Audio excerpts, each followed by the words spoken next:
Welcome back to the OurSF Hour. I'm your host, Ryan, or Splash, or whatever you want to call me. I'm again joined by Raj. How's it going, Raj? Oh man, I'm doing good. It's been quite the week for Niner fans. Like I've been saying on Twitter, what a time to be a Niners fan. Yesterday was absolutely wild, and I'm still trying to recover. I'm still in shock. I'm still trying to realize if it was. I pinched myself a lot this morning, and I woke up and I wanted to make sure everything that happened yesterday was still reality. I checked my phone. I was like, wow, that really happened. The trade. So Yeah, I I'm meant feeling that. Had to pinch yourself and wow, we had the number 3 pick. Unbelievable. That's insane. It's crazy because not only do we have the number 3 pick in the NFL draft, we all the stuff we talked about last week happened. Trent Williams, Kyle Juszczyk, Jason Verrett, Alex Mack sitting here. All the other players we brought in, and they got K'Wan Williams back this week, which was a big breath of fresh air. We didn't know if we were going to get him. Kansas City was in on him, and he left without the contract on Kansas City. The next morning, signs with the team. So that was great. So we were already in a good mood this offseason over the last couple of weeks. Friday comes. Niner fans across the world, I'd say about 90% of them, because there's some people that are always going to get upset about it no matter what. We're just absolutely excited, hyped up. Like I was losing my mind. I was at work, and I was just trying. I was trying to keep my excitement down. And as soon as I left the building, I was screaming. I called my phone. I was like, "Oh my god!" I got live. I went live with everybody on Instagram, and what a day! What a day! Now the 49ers are pretty much in position to get a quarterback. The big talk of what they've been saying a couple months ago, Shanahan Lynch said, you always look to upgrade, no matter what the position is. So then the talk was, Jimmy G, are they going to get rid of him? Are they going to get Watson, Stafford? Every single quarterback that's been out there, they linked them. And then rookie quarterbacks. And now we're back to square one, the rookie quarterbacks, because that's pretty much what they're going to take. Lynch said, hey, look, we might keep Jimmy. We're most likely going to keep Jimmy. He's in our plans per Adam Schefter. And, he wants him to be the quarterback to groom a guy. Now you just have to decide which quarterback they're going to get. And it's going to be ultimately Kyle Shanahan's decision, right? John Lynch orchestrated this master plan. He put him in this great position to get the trade, the number 3 pick. And now it's Kyle. He's always wanted to get a young quarterback. He runs the QB Collective, QB School, and he's, been a quarterback whisperer. He's a great offensive mind. So he's going to get a chance to really mentor and teach a young quarterback. And I know who I want. We'll talk about that later. I know who I think I think Kyle wants. And we'll talk about the options, but he's got a chance to get this young quarterback for the future, save money, and there's a lot that goes into this whole getting a young quarterback now. All right, so we're going to go right into a question. This is from Elias Valencia. Do you think the 49ers can compete for a Super Bowl this season with a rookie quarterback? I definitely do. I think ideally, like I said, I think Jimmy is going to be the guy they want to groom, kind of like Alex Smith did Patrick Mahomes, Brett Favre versus Aaron Rodgers. I think that's the situation they want to set him up for, any rookie that they get. But I think they can because they have a great defense. Nick Bosa's coming back. Fred Warner, they revamped that D-line. They got DJ Jones back. Kinlaw can break out this season. Armstead. Ford might come back. They got the guy Sosa. They brought back pretty much their secondary, Jaquaski Tart, K'Wan Williams, Jason Verrett, Emmanuel Mosley. You can sit there and talk about Dre Greenlaw, too. So they have a great defense. They have George Kittle, Brandon Ayuk, Deebo Samuel, the run game. They beefed up this O-line. This team has so much talent. Last season was unfortunate because of the fact that they had all the injuries. And I think this team, they have a mindset that they want to get back. You can tell they're hungry. And I was live with Jaquaski Tart last week, and he said, honestly, the only hurdle is ourselves. We know what we can do. We all are pretty much back to go and run it and get back to where we need to be. So I think this team can. It's not going to be easy because definitely a rookie quarterback has to learn the offense. But with Kyle Shanahan at the helm, calling plays, and this defense, I think they can. Obviously, it's definitely not going to be easy, and you don't always sit there and think a rookie can come in and just dominate. But I think it's a system that I think Kyle Shanahan has that caters to quarterbacks. They got the play action, the run game. And now with that strong O-line that we talked about extensively last week, I think it's definitely set up to where they can win the Super Bowl with the rookie. But ideally, like I said, you get Jimmy for one more year. let the young quarterback learn and then be mentored, and then go from there. Because then if you get rid of Jimmy next season, you get his money off the books. You have money for Fred Warner, Nick Bosa, Debo, whoever you want to pay. And I think that's the perfect situation. And I think it's good to let the young quarterback develop and learn that way. And Right. also, it'll put pressure on Jimmy because he never really has had pressure in this situation, being with the Niners. Injuries, unfortunately, have been a downfall for him, and they know that. You can't develop when you're getting hurt, and you can't win games without a starting quarterback. But also on the flip side, I thought about this. You trade up all that draft capital, 3 first-round picks and everything for a quarterback. I don't think you sit there and don't think that this quarterback can come in and start, because the other flip of it is, okay, let's say Jimmy's the quarterback and he gets hurt in week 5. You're going to have to start the rookie quarterback anyways, right? So what's to say that you don't think he's good enough to start and carry the offense? So I think they can. This offense is set up to where they can win with a rookie quarterback and get better through the years. And I think one thing is, like, the Kyle Shanahan system is very complex. It's, while quarterback friendly, it's something that it takes a little bit to learn. And this is a very, very valuable spot for San Francisco to be in, because you can pass seamlessly from a Super Bowl caliber team with Jimmy Garoppolo as the quarterback to a Super Bowl caliber team with Lance, Jones, Fields, Wilson, any of them, I think can be very successful in the Shanahan offense. And you just give them a year to process and say, this is what I need to do on third down. This is what I need to do. Like, these are my checks. These are like what the offensive line's doing. So they can learn the playbook inside out, left, right, up, down, center. While Garoppolo, who has been in the system for 4 years now, maybe 5, is it 5 years? He was there in 2017. Yeah, but he missed a year because of the ACL. So that's true. But at least he knows the offense. So I think you're going to be a very good team with Garoppolo. And then you let, again, Fields, Wilson, Lance, Jones sit for a year and just digest that playbook, gain a rapport and practice with Kittle, Ayuk, Samuel, figure out what the heck the offensive line's doing. And you have I guess we didn't talk about Deshaun Watson as a trade target because we started the show a little bit after those rumors, but like, people were saying Deshaun Watson opens up the Super Bowl window for the next 10 years for San Francisco. I think this trade does too, because you're a Super Bowl contender now with Garoppolo, and then the next 5-10 years, no matter what quarterback you get, at least in my opinion, you're getting a guy that will be successful in the Shanahan system. So you have a Super Bowl window for 10 years. I agree. And like you said, Shanahan, if they roll with Jimmy for this season, it's fine, because that young quarterback can sit back and learn and know the ropes. Jimmy knows the system, so he can teach a quarterback. But ultimately, it's up to Jimmy to see if he wants to be that mentor. So they're going to probably sit and talk to him and say, hey, look, this is our plan. Would you be willing to mentor a quarterback? Would you want it? Because then if he doesn't, they're going to try to figure out what he wants. Do you want to go to another team? And because that's how Lynch and Shanahan are. They're very loyal.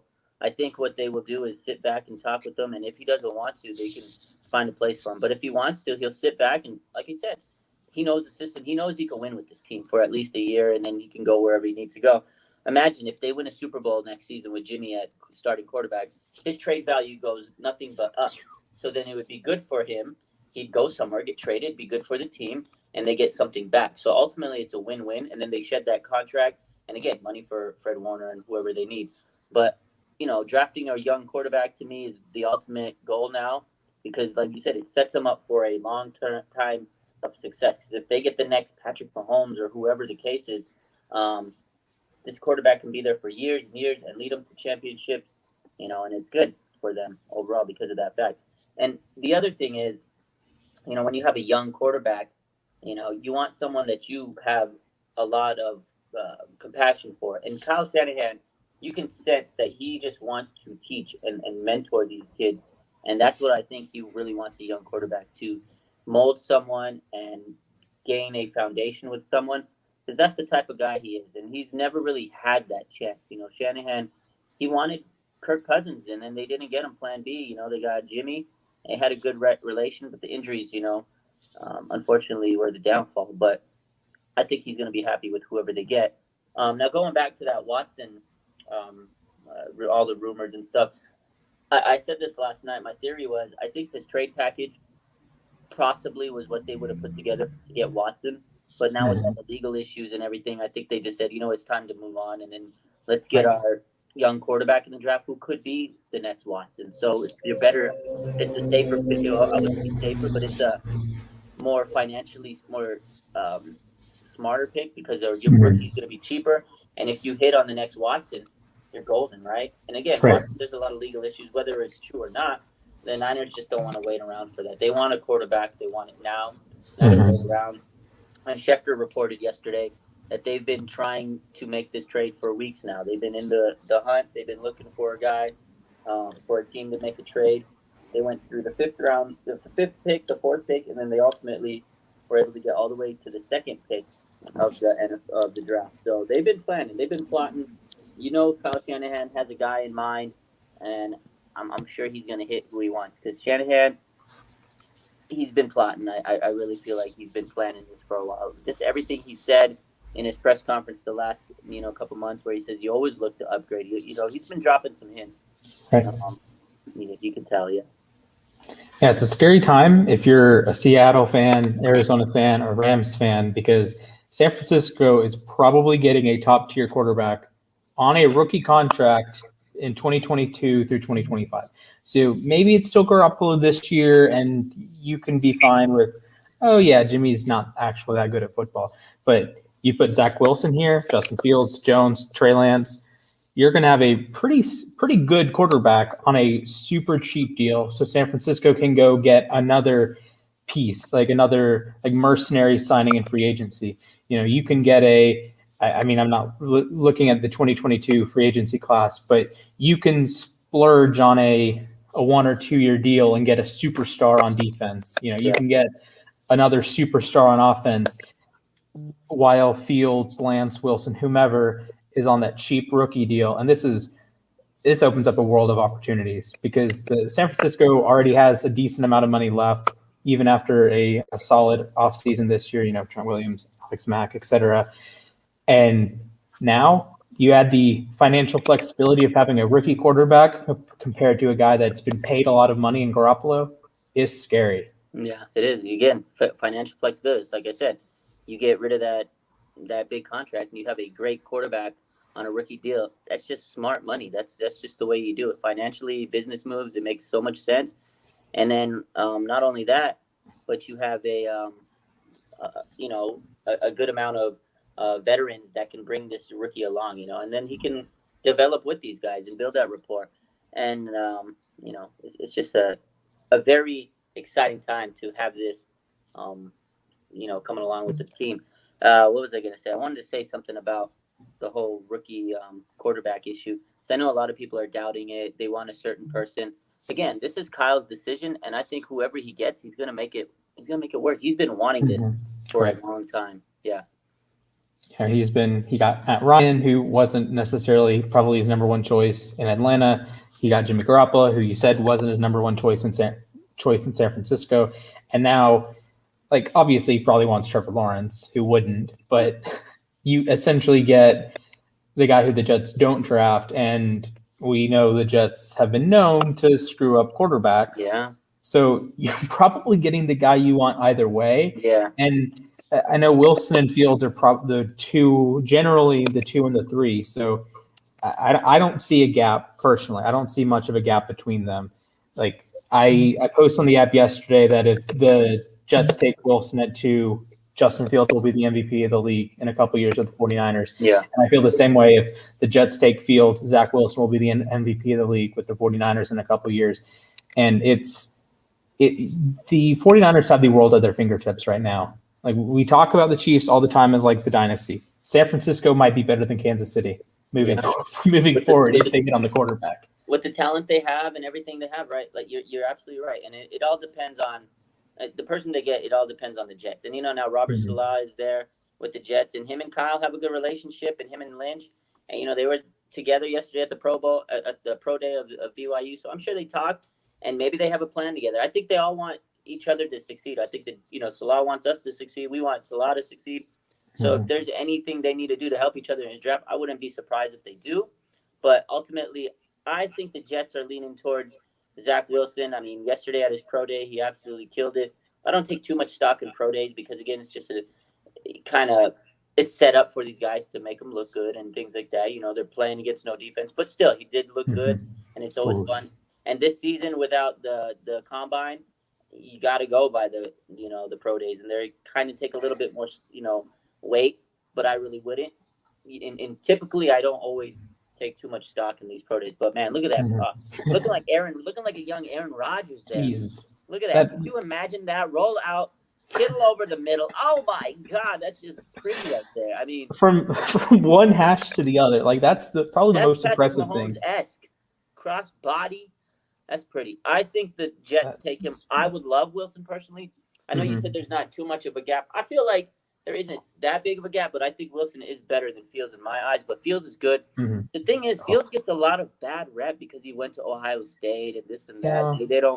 They say those. I don't buy that at all. But I got to say this, man. I like to scout the player and not the school because sometimes school doesn't matter. Jerry Rice, Mississippi Valley, right? The hell knows where that school is. He's the greatest receiver of all time. You got Justin Fields. Before he was at Ohio State, he was actually at Georgia, and then he transferred. Joe Burrow, he was actually at Ohio State, and then he transferred. So if you want to say Ohio State quarterbacks are bad, Joe Burrow technically was Ohio State quarterback. So I don't put too much weight. I think the guys that Ohio State had in the past were just not good quarterbacks. I think Fields is different. And the thing is with Fields, he's actually been coached by Kyle Shanahan and his QB collective, his quarterback school. So they have a relationship. There is a rapport there. And I kind of put a lot of weight into that. And that's where I feel that Justin Fields will probably be the pick that the Niners take. And I feel like they're comfortable with that. They wouldn't trade up if it wasn't, Wilson or Fields. And I think Fields is the guy. Shanahan has the history with them.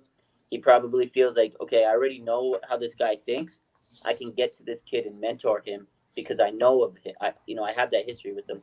But again, it could be a smoke to maybe the Jets take Fields and then, we get Wilson. But if I had to guess right now today, I think Fields is going to be the next Niners draft pick.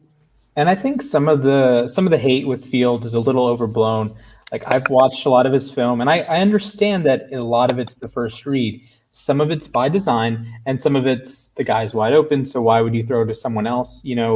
It's the Tom Brady thing. Oh, why make the difficult throw when the guy's open, right? Yeah. When you have a free first down, take the first down. And I think obviously I'm not trying to compare Fields and Brady, but there's like on a throw-to-throw basis, you don't need to go through every single progression, every single throw, right? So I think some of the first read stuff is overblown. He was throwing to a guy that might be the best route runner in college football, Chris Olave. Yeah, he had a lot of open throws. I get it, but in San Francisco, he's going to have a lot of open throws. And most quarterbacks have a good team around them. Mac. Let's say Mac Jones. Look at the team he was on. Devontae Smith, Waddle. And not every quarterback, but most big time quarterbacks have some pretty good players on the team. And most of these big time schools, you go to a big time school, you're going to have talent all around you. Trevor Lawrence had pretty good talent around him. You're going to say he's not good. If you're good, you're good. That's what I see. If you got the talent, you got the talent. And this kid Fields has an arm. He's got mobility. He's tough. He's a leader, man. I just feel that he is he's just a special type of player. And he's going to be a guy that everybody's like, man, I wish we would have drafted. I just have this feeling about him, I like it. And I think it's a scary thing. And jumping back to like the players they played with, like Olave for Fields or Waddle and Devontae Smith for Mac Jones. Zach Wilson didn't quite play with those guys, but he was playing against softer competition. The best team he played was Coastal Carolina. The best team Justin Fields played was Alabama, right? So there's like a little bit of give, a little bit of take here that, Fields played with better teammates, like a potential or future first-round pick Chris Olave, but he also played against better defenses like Indiana, who has – I'm blanking on his name, but one of their safeties had the game of his life against Fields. So the one game that Fields looked pretty crappy, it was because a guy on Indiana had the game of his life and probably is an NFL draft pick because of that one game against Fields. But I'm looking from like a Ravens perspective with Lamar Jackson as like a runner, or a Cardinals perspective with Kyler as a runner. Justin Fields is right up there with them. I think he may not be like I think Lamar is a cheat code. Kyler is unbelievable. Justin Fields is like somewhere between Kyler and Cam Newton. I is agree. sensational.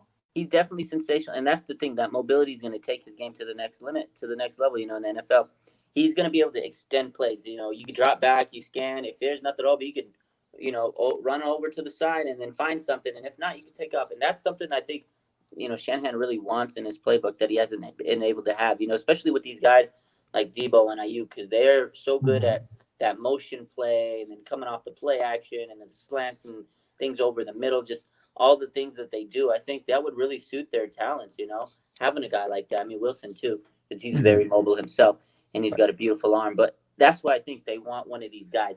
Now, there's a guy that's underrated that's kind of going on that we haven't mentioned yet, Trey Lance. I think he would be definitely a good pick too. I think it's going to be Fields, but hey, I wouldn't be mad if it's Lance. The kid is big. He's a little bit more raw, they say. He's a little undeveloped. And I know, Daniel Jeremiah from Move the Sticks, he said, I think they moved up for this kid. He made some good points about it. And I feel like the reason, and he said this too, the reason why you would take him is, okay, if you have Jimmy and he's going to be there for another year, Lance is the perfect quarterback that can sit and learn, because he is definitely a little bit more underdeveloped than, Fields. You come in right away. He's a little bit more pro ready. Wilson, of course, he's a little bit more pro ready. But going back to what you said about Zach Wilson, the talent he's played against in college may not be as, great or whatnot. Because North Dakota State, nobody really knows who they are. But again, if you have the talent, you have the talent. Again, I don't really care what school you went to. If you can play, you can play. I scout the player, watch the film, rather than saying, oh, he went to Ohio State, he's a better player. Not always. Yeah, we saw it. Dwayne Haskins, number 6 pick. He's supposed to be very good, supposed to be this pocket passing extraordinaire, and he's essentially out of football. Yeah. He's like the 3rd or 4th string in Pittsburgh, which is a dead end job at this point. Yeah. And he's a guy that, now granted, he's had a lot of off the field issues, but the on field part, there are players in the NFL that have tons of off the field issues, but they play because they're really good at football. I could have a list of like all pros, or I could have a Pro Bowl roster with guys with like legal issues, Tyreek Hill, Alden Smith, etc. Yeah. If Dwayne Haskins was actually that good, I don't think people would really care about the maturity issues. He went to a strip club in a pandemic. Okay. Yeah. It's a big deal when he sucks as a quarterback. It's not a big deal. Right. Like if he was Aaron Rodgers, I don't think anyone cares. Right. But he's not very good. He was, showboating for having 300 passing yards against the Ravens in a 2-touchdown loss. He's taking selfies with fans at the end of games that you still need to win. Yeah. It's just rough. And I don't like people when people compare Haskins and Fields. They're totally different quarterbacks. They are entirely different prospects. I don't think Haskins can do 2% of what Fields can do as an athlete. And Fields, sure, he may not be as polished of a pocket passer as Dwayne Haskins, but we saw that Haskins didn't matter how polished he was at Ohio State because he sucks in the NFL. Yeah, so that's the thing. But I think because of a quarterback like that, it gives a stigma to Ohio State quarterbacks with that. And I know he's not the only one. Troy Smith, and et cetera, et cetera. We can list them off. They just haven't panned out. But I feel like Justin Fields is just a different quarterback compared to those other guys. I don't know. I just have a feeling that Fields is going to be better than most of those guys, or all of those guys, really. And also, it's coaching, too. If he goes to San Francisco, you have Kyle Shanahan. Kyle Shanahan is going to make whoever he drafts into a great quarterback. You know what I mean? Right. That's just Kyle Shanahan. He knows the X's and O's. He's going to, really mentor these kids. You have to get to the right system. And I think Shanahan and the Niners are a perfect system for him or whoever they draft. Like you said, Lance, Wilson, Fields, all of them be great. And now I know there's some people hyping up Mac Jones to number 3. Chris Sims was throwing that out. If they're not, there's no way the Niners traded all the way up from number 12 to number 3 to get Mac Jones. If you wanted Mac Jones, you could have stayed at 12. You could have stayed at 12, man. There's no reason to trade up for Mac Jones. Everybody say, oh, he's the perfect Shanahan quarterback. If they really take Mac Jones at number 3, 49ers Twitter is going to absolutely explode on draft day, and they're going to burn down Levi Stadium. I guarantee it's going to happen. There's no reason to take this man at 3. I'm not saying he's bad. Don't take him at number 3. You trade all that draft stock, everything you just gave away, for Mac Jones? Come on. There's no way. There's no way. Like, I'm I might be the biggest Mac Jones fan on U Stadium, and even I know, like, as much as I really like Mac Jones in certain systems, say New Orleans, Yeah. and as much as I love Kyle Shanahan, and that would be a really nice fit at 3, though, Yeah. I don't see it. Like, Not I not get at Jones. Jones could be very successful in San Francisco. Don't get me wrong, but he's a guy that you can get at 12, or he's the guy you can trade up with. I don't think Carolina would trade up, but say you trade up with Detroit or Atlanta. You don't have to go up to 3 to get Mac Jones. You can go up to 4 or 7 or literally any other spot besides number 3. And number 3 just screams you take either Lance, if you really like Lance, or you take the guy that the Jets let fall to 3. Yeah, Right. you don't trade up for. First of all, you don't trade up from 12 to 3 and not take a quarterback in this class because the quarterbacks are pretty. Those top quarterbacks are really good. And then if you trade up and you know you're going to get a quarterback, you don't take a guy that you could have got at 12. It makes absolutely no sense to me because that was, it's a pretty good haul. And I know a lot, talking about the trade, we gave up the 3 first rounders, the 3rd rounder, and whatnot. Honestly, because I saw a lot of people saying it was a bad trade, the Dolphins fleeced us. You know what? I really don't think so because 2 of those first rounders, those future first rounders, if the Niners make it to the playoffs or the Super Bowl or whatever, that's a very late first round pick. So to me, it's not really a high first round pick. You're not missing much on it. It's basically a 2nd round pick. We still have 9 draft picks this season, so you didn't lose anything this season. You went up in the draft. And the 3rd round pick, that was a compensatory pick. So you got that from Robert Salah going to the Jets. So honestly, that pick was a free pick. We gave away a free pick, 2 first round picks. They can be essentially a late pick, and then you just swap the pick. So for us, we didn't lose much. I don't think the Dolphins definitely gained, and I'm happy they did. They're a good young team, and they have good, more draft picks. So I think the Dolphins definitely gained in that, but I don't think the Niners lost at all. That was a good move, and that's what you need to do to get a young quarterback. You have to give up a lot for it. That's pretty much what the Rams did for Matt Stafford. They gave up maybe even more for Matt Stafford, So although they did have to compensate for the Jared Goff contract. Yeah, so they paid a little bit more.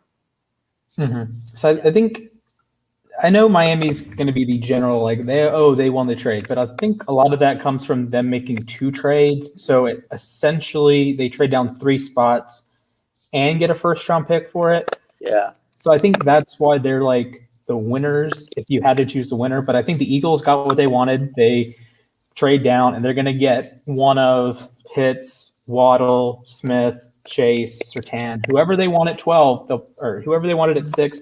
Chances are they'll be there at 12 just because quarterbacks exist. San Francisco is going to get their quarterback. That's a signed, sealed, delivered W for them. Miami trades down and it's going to get the guy they wanted at 3, at 6. That's incredible value there, and they get a first round pick for next year. Yeah. So incredible. I think it's a 3-way victory here. Every team won there. Every team won. Nobody took a loss. I don't think that there was any bad moves by any team. Like you said, every team got what they wanted, and they all positioned themselves to get what they want. Now these players that they get have to pan out. That's it. That's it. All right. So a couple weeks ago, we had the last question of the day was gun to your head, who's the starting quarterback week 1 for the 49ers?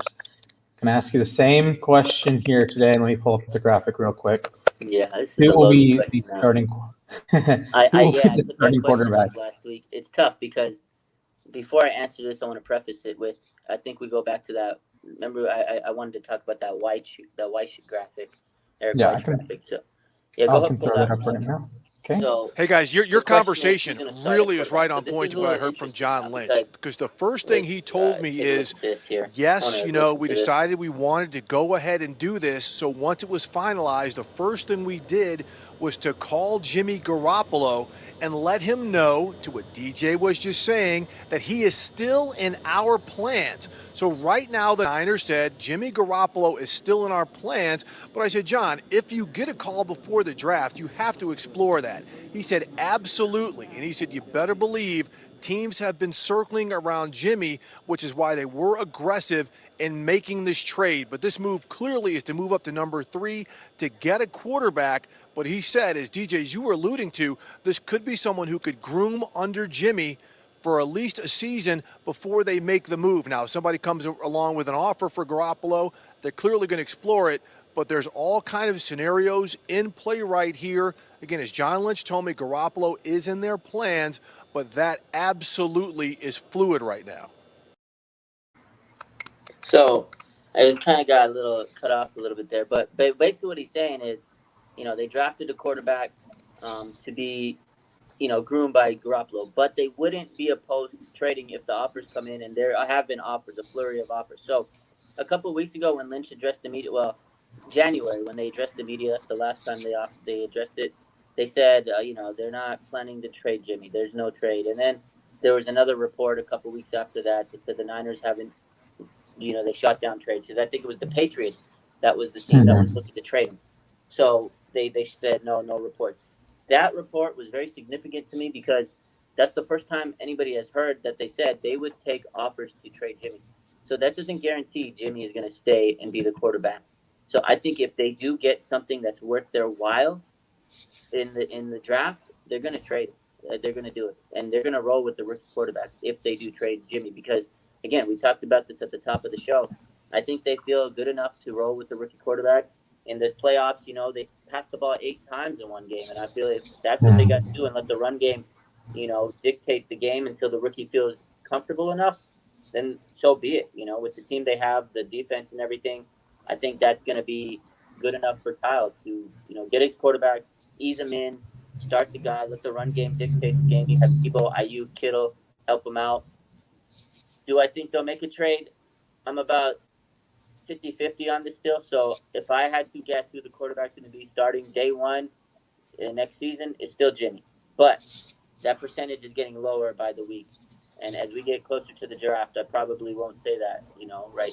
I'm thinking because I think there might be a trade on the table just off that report because they had not said anything about that until yesterday. And I was like, wow, I can't believe that. I had not heard them ever say that until yesterday. And Monday, they get to meet with the media for the first time since January 4th, Shanahan and Lynch. They're going to speak to the media. There's going to be a lot of questions about Jimmy. So next week when I talk to you, that answer could be spicy. I want you to ask me that question again. That answer might be changing. Yeah. So we're going to run through some of the chat questions. So this is from Elijah Floor. Are you guys worried about Fields' injuries? Not necessarily. I mean, there's a lot of players that get hurt and things like that. And I know Fields has the injury risk history, but he's a tough kid. He's always bounced back from injuries. And I think that he just has to keep adding muscle onto his frame. You always worry with any player about injuries. You had Jimmy Garoppolo. I haven't seen Fields miss a significant amount of time. Any player can get hurt at any point of the game. That's football. Unfortunately, it's a physical sport. I'm not going to be worried and say, oh, my God, we draft Fields. He's going to get hurt. I don't have that mindset. I'm not worried about it.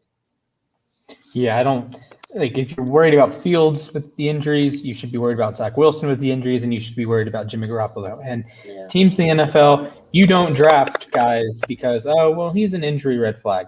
Like Fields, as far as I can tell, is not an injury red flag. He's not missing every single season with like a torn ACL. It's not like he's not the South Carolina running back that was on San Francisco for a little while. Oh, man, Marcus Lattimore. Yeah, he's not Marcus Lattimore. He's not, tearing his ACLs left and right. He's not. You are the general, or John Lynch, Kyle Shanahan. You are in the positions you're in because you take risks on guys that potentially might not work. And Jimmy Garoppolo may not have worked. He did. You went to a Super Bowl. There are guys you draft Brandon Ayuk probably was a reach. Really good player. Deebo Samuel. Could you have gotten him later? Maybe. Really good player. Nick Bosa. Did he have injury red flags? Absolutely. There's a chance he's the best defensive player in football in a couple months. Yeah. So, Nick Bosa missed most of the season with Ohio State, and he's a top 20 player in football right now. I don't think San Francisco should have any concerns with drafting Fields at 3. So we got Mr. Valencia. So assuming the 49ers take a quarterback with the 3rd pick, what position do you think they address in the 2nd round, or do you think they can make another move to trade up? It's a good question. And I think, so both of those answers, I say yes. So I'll talk about that first one. Do you think, not yes on the first one. I thought he said, do you take a cornerback? So I think in the 2nd round, they'll either go quarterback or wide receiver. I would say they might take a wide receiver to add some depth. You know, they need a wide receiver 3. There's some really good players there. You know, maybe Randall Moore. He had an impressive combine. That's a guy they've met with. Cornerback is a position I think they get because most of their cornerbacks are on 1-year deals. So I think that maybe they go for like Asante Samuel or Elijah Molden, one of those slot cornerbacks. You know, you got K'Wan Williams on a 1-year deal. You might want to replace him already through the draft. Let K'Wan mentor that cornerback you take. Richard Sherman's not going to be back most likely, so you still want a cornerback for your future. So that could be where they go. You can get edge depth for Nick Bosa because we talked about this last week. You don't want to throw him into the fire. But now there's reports saying D Ford might come back healthy. Who knows? But you still don't put all your chips in one basket on D Ford. So defensive end. But if I had to guess, I say cornerback's the most logical position because there's some really good cornerbacks. You could get them in the round 2. Now, the other part of that question is, could they possibly make another move to trade up again? Yes, because John Lynch, he's showing you he's not messing around this offseason. He's playing chess while everybody's playing checkers and Monopoly. I think they can. And John Lynch has been very aggressive as a GM in the draft. He typically makes a lot of trades. And we just said they might be trading Jimmy. Who knows? Again, that report, that like literally set my head off yesterday. I was like, oh my God, they might be making this. I'm going to keep an eye on this situation because that could be something they do. They trade Jimmy, get another first-round pick or a second-round pick. Maybe they trade another pick and move up in the first round. I could see them doing something and saying if they really want a guy, they'll make it happen. Because what did they do last season? They really wanted Brandon Ayuk. They made the trade happen. We thought Kinlaw was just going to be the pick. You know, they got Kinlaw, cool. They trade back. They get the guy. 5 minutes later, they make another trade so they can get Ayuk because they knew that the Green Bay Packers were going to get him. So that right there tells me if there's a guy they really, really want and they hear some smoke out there that, I don't know, the Cincinnati Bengals are trying to get J.C. Horn or something, and they really want J.C. Horn, they're going to make the move. Absolutely. So you mentioned wide receiver. So we got this question from Seth Hayward. Who do you like as a potential second-round receiver if we go that route? Bateman, Moore, or Marshall? I'm not sure which Moore that is, Rondale or Elijah. Both of them are very good. But both good, but I think if it's Elijah Moore, that's the guy I want, man. If it's between those 3 guys, Elijah Moore all day. He fits Kyle Shanahan's offense so well. I mean, I think that'd be a perfect fit. And I'm just thinking out loud here. If Rashad Bateman is not the Ravens draft pick at 27, if he's available at 27 and Baltimore doesn't take him, I'm banging my head against several walls. Yeah, you guys. Oh my goodness, Bateman would be phenomenal. He'd be great for you guys. Yeah, I mean, you guys picked up Watkins. That was nice, but you need. Yeah, but 1 year. It's only a 1-year deal, and Baltimore never uses rookies. Lamar Jackson starting 7 games is the outlier among rookies, and he was a first-round pick. Joe Flacco starting 16 games as a rookie is the outlier, and absolutely want Bateman in Baltimore if he's available. If he's not available, I don't necessarily want to trade up a lot of spots for him, but I'd love to have Rashad Bateman wearing the purple and black this year. You need to give Lamar some weapons, man, because Sammy Watkins is good, but he's not a wide receiver 1. Yeah, he's the other wide receiver 3. I'm hoping Marquise Brown takes a step forward and Devin Duvernay takes a step forward. And Watkins is just, like I argue about this in the AFC North group chat all the time, that Willie Snead and Sammy Watkins, it's a pretty neutral move. But I think Watkins gives you some more boom potential. You know, Watkins has had 100-yard games in key spots. You know, he's been a 1,000-yard receiver before. You know, he has been a go-to at times. Now he's probably going to play 5 games. Look at his hamstring. The hamstring's going to fall apart, and he's going to play 7 total games with the Ravens. I wouldn't be surprised if that happens. But I think he provides at least some boost of potential. And you have, you know, Marquise Brown, who has been terrific in the playoffs and terrific in divisional games. Devin Duvernay, who had like 2 snaps all season, but those 2 snaps were a kick return touchdown against the Chiefs and like a 40-yard run. You know, he made plays when he touched the football. He has potential. He's shown flashes. Yeah, he's a guy that I really liked the value of in the late 3rd round. And then, you know, anything you get out of Sammy Watkins is nice. But we're gonna jump back to your Niners. If the Patriots trade the number 15 pick for Jimmy Garoppolo, would you take it? That's a good question. And if that happens, Oh man, that's great value to get for Jimmy. First round pick, the number 15 pick. If we do, honestly, I would take J.C. Horn, cornerback. Because I said, you need a cornerback. You lock up a lockdown cornerback that could be a franchise cornerback right there. He's going to be good value right there at number 15. He's other than Surtain, he's the best cornerback in this board. I could argue. We could sit here and have a 30-minute show, and I could tell you that J.C. Horn is the best cornerback in the league, but in the draft. But that's another day for another show. Yeah. J.C. Horn is so good, man, and I think if you can get him at 15 and get a guy like Justin Fields in the first round, you don't even need to draft the rest of the day.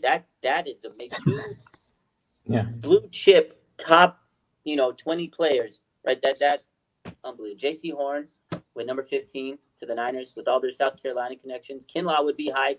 Debo would be hyped. I mean, that's amazing. And he's a very physical corner. In this NFC West, you get a guy like J.C. Horn, that's perfect because you have DK Metcalf, you have DeAndre Hopkins. You need a guy that's going to get in their face and not back down because you can't be a cornerback that's going to sit back.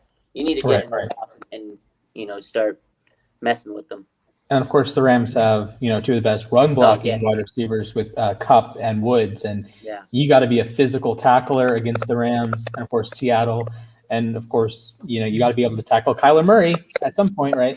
So you need a really strong physical corner that he's not a CJ Henderson that just avoids contact at all costs. But I feel like in every show I host, we end up talking about corners, whether it's the Dallas show because Chris is enamored with Caleb Farley, loves Surtain too, loves Horn as well. Even on the Jets shows, they want like Asante Samuel at 23 or J.C. Horn at 23. So more J.C. Horn talk. Everybody likes Horn, man. I've been on on his hype for a while, man. He was my draft crush, but I've had to switch my gears now that we drafted. Or we got the number 3 pick.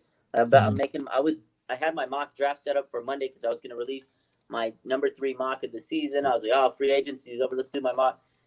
And I had to wrap it up. I was like, just rip it up like I ripped my NCAA bracket. So I'm back to the drawing board. I'm going to do another one, but I wouldn't mind. I like Surtain.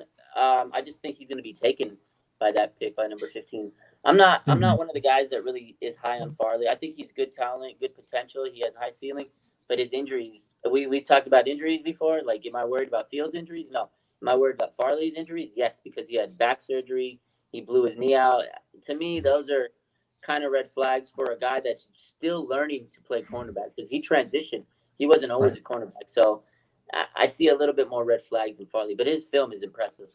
Mm-hmm. Yeah, absolutely. And that's one of the, you can kind of, I think with Denver getting Kyle Fuller in free agency and getting, they got another corner that I'm blanking on. So they're probably not going corner at 9. No, so that opens up a spot. Like Surtain might fall a little bit more than he usually would. Farley might fall more than he usually would. So in the event of like San Francisco gets the number 15 pick for Jimmy Garoppolo, which I think that might be a little bit too much, but hey, if it happens, it happens. I don't think Belichick would have any reservations about going and getting a guy that he wants, right? So if it takes the number 15 pick, so be it. But I think San Francisco would be in a great spot at 15 because Surtain or Farley or Horn, one of them probably goes to Dallas, and then at 15 you get 2 out of the other 3. You can't beat that. Like I said, if you potentially can get Justin Fields and J.C. Horn, if you would have told me a month ago that we can get Trent Williams, Jason Verrett, Kyle Juszczyk, Alex Mack, all the guys we got, draft Justin Fields and draft J.C. Horn, I would have said you're crazy, man. You're crazy, and it might happen. It literally might happen. This is unbelievable. Mm-hmm. Absolutely, and even 15's a spot that maybe Devontae Smith falls there or Kyle Pitts. Could you imagine if one of those guys falls? Oh my god, Kyle Pitts. I keep thinking I've had some good dreams of Kyle Pitts and George Kittle on the same offense, man. That's scary. Were to happen, my man. Oh, jeez. And then you might have to shut down the NFL if that happens. Yeah, you did. Just let the other league just quit. That's scary. That's scary, man. Even Jalen Waddle like that. Waddle, I mean, his speed. Could you imagine that? Oh my goodness. Devonta Smith too. And then you get Fields that can potentially actually hit deep balls.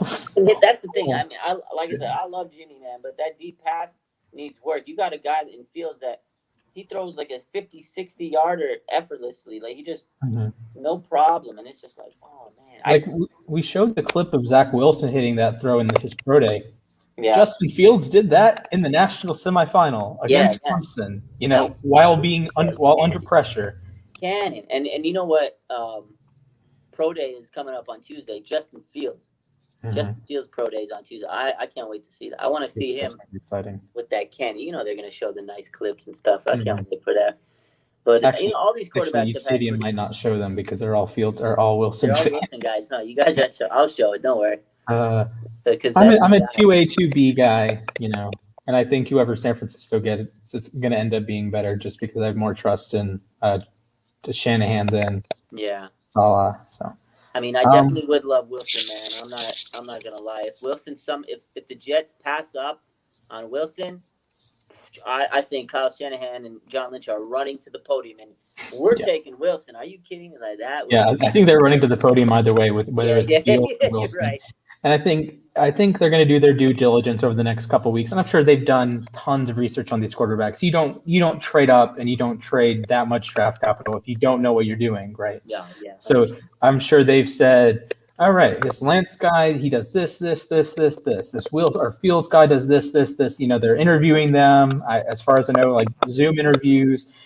You're talking to like college coaches, I guess high school coaches, maybe you're talking to your scouting department and you're making sure this is the right move. Because if you say, Wilson isn't that good, Fields isn't that good, Lance isn't that good, Mac Jones isn't that good, you're not trading up 9 spots. Yeah, I agree.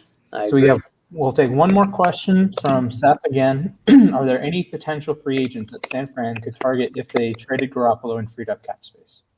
Right now, I think they're pretty much set with their free agents. I don't think they're really going to look into. Maybe they can get a corner. Casey Hayward is someone to mention.